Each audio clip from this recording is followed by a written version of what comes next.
네, 이어서 하겠습니다. 그래서 먼저 예산 제약에 대해서 제가 좀 더 이제 다시 한번 차근차근 말씀을 드리겠습니다. 여러분들이 앞에서 이 사람들 이 두 기를 살 수 있습니다. 기간 1과 기간 2를 살 수 있기 때문에 예산 제약도 기간 1의 예산 제약이 있고 기간 2의 예산 제약이 있습니다. 그리고 각각의 1기와 2기에 여러분들이 뭐를 받냐 그러면 소득을 받습니다. Y1이라는 소득, 1기의 소득, 2기의 소득. 이거는 이제 주어져 있다고 제가 가정을 하는 겁니다. 그러니까 여러분들이 결정하는 게 아니고 이미 태어나면서부터 받아온 거죠. 그래서 이제 1기가 되면 첫 번째 기에는 여러분들이 Y1이라는 소득을 받고, 그럼 이 Y1 소득을 받고 이 소득에서 이제 여러분들이 소비를 하게 됩니다. 여기에 C1이 이제 여러분들이 선택하는 거죠. 이만큼을 이제 소비하게 되면 그 남는 게 있겠죠. 그 차이가 이제 S1인데 그 차이가 저축이라고 보시면 되겠습니다. 그래서 이거는 내가 만약에 여기서 100개 받은 100개 소득이 있었는데 50개만 썼다 그러면 저축은 이제 50이 되겠는 거죠. 그 1기 말에 이제 내가 100개 있는데 그 중에서 50개만 사용하고 나머지 50개 남겨져 있으면 이 50개는 누군가한테 빌려주는 거죠. 이 저축입니다. 시장, 그러니까 이 뭐지, 자금 시장에 가가지고 이거 50개 내가 좀 남아있는데 쓸 사람 그 사람한테 빌려주는 거죠. 그럼 경우에 따라서는 내가 만약에 1기의 소득이 10개밖에 안 되는데 내가 50개로 사용하고 싶다 그러면 어떻게 되겠습니까? 여기는 S1은 이제 마이너스 40이 되겠죠. 마이너스 40이 된다는 거는 내가 누군가한테 내가 지금 당장 소득이 별로 없으니까 누군가한테 그 40개만큼 빌린다는 거겠죠. 그래서 이 저축은 파지티브가 될 수도 있고 네거티브가 될 수도 있습니다. 그러니까 1기에 내가 소득이 상대적으로 많으면 빌려줄 거고 다른 사람한테 1기에 상대적으로 소득이 적으면 내가 빌릴 수 있다는 얘기입니다. 아무튼 네거티브가 되는 거고 내가 1기에 뭐만큼 이게 내가 갖고 있는 소득에서 소비한 거 뺀 것만큼을 내가 이제 저축하는데 이 저축이 이제 1기에 저축을 하면 그러면 이제 다음 기가 되면 그 저축에 대해서 돌려받을 수 있는 거죠. 내가 누군가한테 빌려줬으면 그것에 대해서 돌려받을 수 있겠죠. 돌려받을 때는 원금도 받고 거기에 이제 이자도 받는 거죠.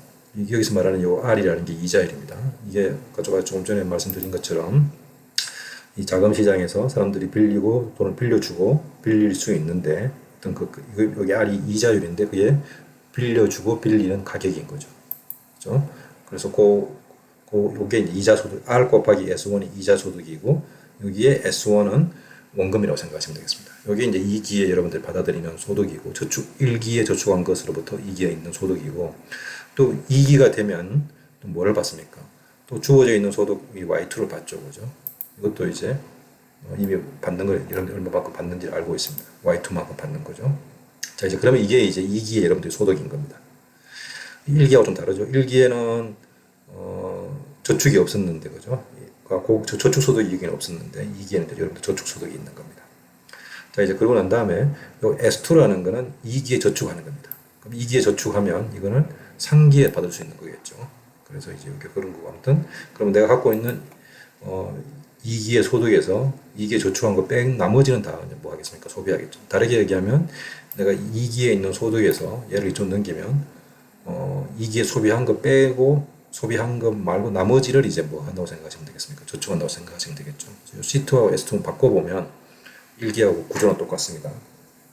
자, 이제 그래서 C2는 2기의 소비, 2기에 쓰는 거, C1은 1기의 소비, 1기에 쓰는 거, 그리고 Y1은 1기의 소득, 2기는 이제 Y2는 2기에 받는 소득, 그리고 2기에 있는 소득은 요 2기에 외생적으로 받는 소득뿐만 아니라 또 뭐도 있다고 그랬습니까? 여러분들 저축한 것에 대한 소득도 있는 거죠. 자, 이제 그러면 여기서 이제 S2라는 건 2기의 저축인데 이 2기의 저축은 얼마가 될까요? 2기의 저축이 만약에 파지티브라는 이야기는 뭡니까? 그러면 여러분들이 이걸 좀 헷갈릴 수 있으니까 좀 다시 써보면 이 부분을 다시 써보겠습니다. 이 2기의 예산 제약을 2기의 예산 제약을 다시 한번 써보면 2기에 지금 어떤 거냐 그러면 여러분들이 이제 Y2라는 소득을 받는 거죠. 그리고 난 다음에 또 뭐가 있냐 그러면 그것도 제가 써보죠. 1기에 여러분들 저축한 것에 대한 뭐 받습니까? 원금 받겠죠. 저축하면 플러스 원금에다가 이제 이자 소득도 있죠. 그래서 이자 소득도 있고 그지? 그러면 이자는 내가 빌려준 돈에 다가 이자율 R 곱해서 받는 게 이게 이자 소득이겠죠. 그리고 난 다음에 뭐 합니까? 이게 이제 2기 전체 여러분들의 소득입니다. 이게 여러분들이 가질 수 있는 소득이죠. 그리고 난 다음에 여러분들 뭐 하면 됩니까? 이거는 이제 소비하면 되겠죠. Y2만큼 소비하게 됩니다. 이제 그러면 남는 게 있겠죠. 그 차이를 S2라고 생각하시면 되겠죠. 이게 이제 남는 건 뭐냐면은 2기에 저축하는 거죠. 이렇게 쓴 겁니다. 우리가 다시 한번 써봤습니다. 여러분들 이제 헷갈리지 말라고. 아무튼 이제 그래서 이게 S2가 2기의 저축인데 2기의 저축의 파지티브란 이야기는 내가 2기에 있는 소득에서 그지 소비하고 남는 게 내가 있는 소득이 이만큼인데 이 중에서 소비한 거 이게 만약 소득이 뭐 전체가 1000이었는데 이 중에서 내가 900개만 썼다 그러면 나머지 100개는 남아 있는 거죠. 이거 저축하는 거죠. 근데 이게 저축이 100개 저축하면 그러면 이걸 언제 받을 수 있는 겁니까? 상기가 돼야지 받는 거죠. 근데 여러분들 우리가 앞에서 언제까지 산다 그랬습니까? 2기까지만 사는 거죠. 상기되면 어떻게 되죠? 여러분 이미 죽어 있는 거죠. 그러니까 받을 수 없는 거지. 이제 만약에 그런 걸 염두에 둔다면 어떻게 하겠습니까? 이 S2는 다 자기가 있는 소득은 2기에 다 먹고 다 소비하고 죽으려고 그러겠죠. 바보가 아닌 이상. 그러니까 S2는 제로가 될 가능성이 높습니다. 제로가 돼야 되겠죠. 합리적이라면. 근데 이제 S2가 만약에 마이너스가 되면 어떻게 되겠습니까? 다시 이야기하면 1기의 소득이 1000이라고 해보죠. 근데 내가 여기서 1100을 쓰면 그러면 이게 S2는 마이너스 100이 되겠죠. 이게 가능할까요? 이게 가능하려면은 내가 이 S2를 이게 누군가한테 빌려야 되는 거죠. 빌리면 내가 상기에 갚을 수 있는 거잖아요. 그죠? 근데 아까 제가 말씀드린 것처럼 내가 2기에 빌려서 S2 상기에 갚아야 되는데 여러분들은 언제까지 살 수 있다고 그랬죠? 2기까지 사니까 결국 상기에 되면 내가 죽었으니까 돈을 못 갚는 거죠. 먹튀하는 거지.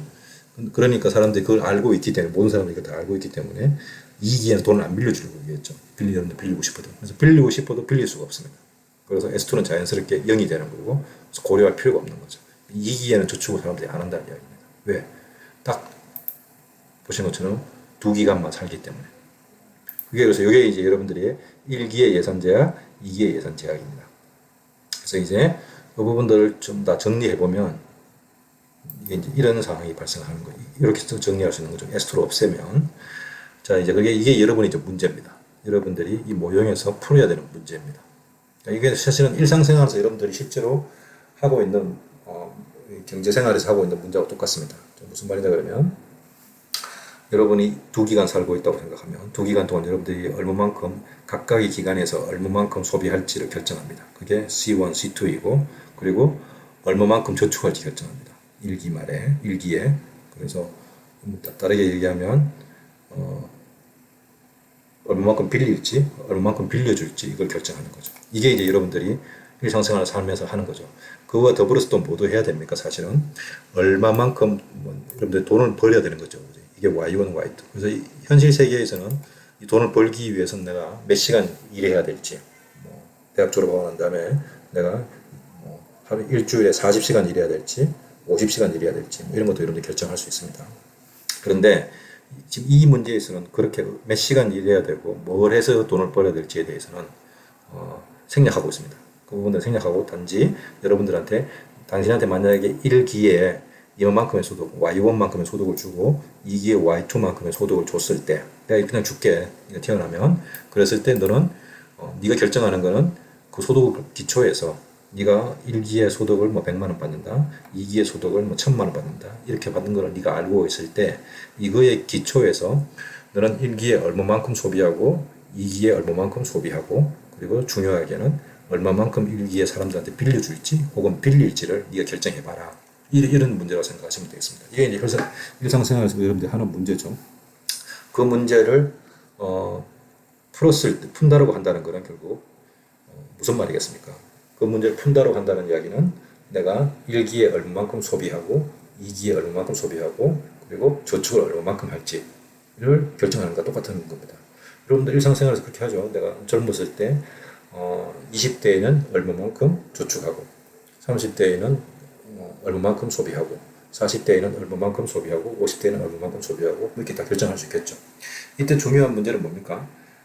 20대 내가 얼마만큼 벌고 30대에 얼마만큼 벌고 이것도 결정해야 되는 거죠.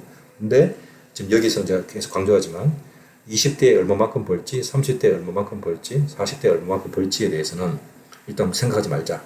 문제가 복잡해지니까 그것까지 생각하면.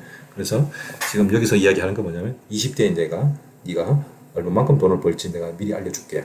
그리고 30대에 네가 얼마만큼 돈을 벌지 미리 알려줄 테니까 이거는 그냥 주어져 있는 상태에서 다만 20대에 네가 얼마만큼 젊었을 때 20에서 50살 때까지는 네가 얼마만큼 쓸지 그리고 50세에서 80살까지는 네가 얼마만큼 쓸지만 결정해라. 그리고 또한 그 기간 동안에 20대와 30대, 50대 사이에서 일기에 네가 얼마만큼 빌릴지 혹은 빌려줄지를 결정해라. 이 세 가지만 결정하라는 이야기입니다. 실제로 이게 여러분들 보시면 Y1, Y2는 이제 태어나면서 다 알고 있는 거죠. 그지? 그리고 이자도 돈 빌려주는 시장과 빌리는 시장에 가면 이자 이론 여러분들이 알 수가 있습니다. 그죠? 이자를 알고 빌려주는 거죠. 그러니까 이것도 알고 있고 이것도 알고 있고 모르는 건 사실은 C1과 C2만 모르는 거죠. 그래서 베타도 알고 있습니다. 여러분들 디스카운트 팩터라고 해서 제가 말씀드리지만 베타가 0.95면 95, 0.9면 9다. 여러분 스스로 알 수 있습니다.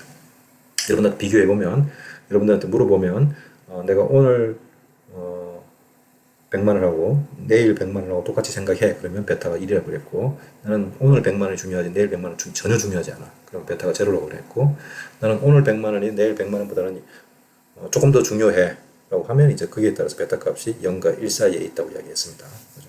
그런 것들을 다 이제 알고 있는 상태에서 여러분들 이 문제를 푸는 겁니다. 그래서 이 문제의 의미를 다시 마지막으로 제가 말씀을 드리면 이런 겁니다. 여러분들이 이 U라는 건 여러분들의 행복입니다. 만족도. 그러니까 효용이라고도 보통 그런데 미시경제에서는 이거 여러분들 이미 다 배운 거라서 제가 그냥 복습하는 겁니다. 그래서 여러분들의 효용인데 U는 행복인데 이 모형에서의 사람의 행복이라는 건 뭐냐면 얼마만큼 소비하느냐에 달려 있습니다. C1과 C2에 달려, C2 양에 달려 있는 거죠. 그래서 이런 이제 효용함수가 나는 이런 효용함수에서 여러분들이 이 효용함수도 주어져 있는 상태입니다. 이런 효용함수를 가진 사람이 자기의 이제 효용을 극대화하는 거죠. 여기서 말하는 이 맥스라는 것은 효용을 극대화한다는 의미를 나타냅니다. 효용을 최대한으로 많이 하는 거죠. 언제 여러분이 많이 제일 행복해지냐 그러면 C1과 C2가 많으면 많을수록 여러분들은 더 행복해집니다. 그래서 이게 이제 여러분들이 효용 극대화 문제라고도 하는데 미시경제학에서 그래서 효용을 극대화하기 위해서는 C1과 C2를 무조건 많이 하면 되는데 근데 중요한 거는 이 제약이 있습니다. ST라는 게 subject to라고 이야기하는데 영어에서 어떤 제약이 있는데 어떤 제약이 있냐면 예산 제약이 있습니다. 이게 1기의 예산 제약이고 이게 2기의 예산 제약입니다. 그래서 1기와 2기의 예산 제약 하에서 여러분들이 효용을 극대화하는 U를 극대화하는 C1 1기의 소비량, C2 2기의 소비량, S1 1기의 저축액을 결정하라는 게 여러분들의 문제입니다. 이 문제를 푼다는 건 결국 이것을 만족시키는 C1과 C2와 S1을 푸는 겁니다. 찾는 겁니다. 그거에 대한 솔루션을 구하는 거죠. 그래서 여러분들이 이게 이제 소위 말하는 수리경제학의 오티마이제이션 문제를 배웠으면 이게 쉽게 무슨 말하는지 다 이해하실 수 있습니다. 혹은 그래서 제가 조금 있다가 다시 돌아오면 이 문제를 어떻게 푸는지에 대해서 간단하게 말씀드리겠습니다. 이 문제 푸는 건 아주 간단합니다. 그래서 너무 걱정하실 필요는 없고 다시 돌아와서 이 말씀을 드리도록 하죠.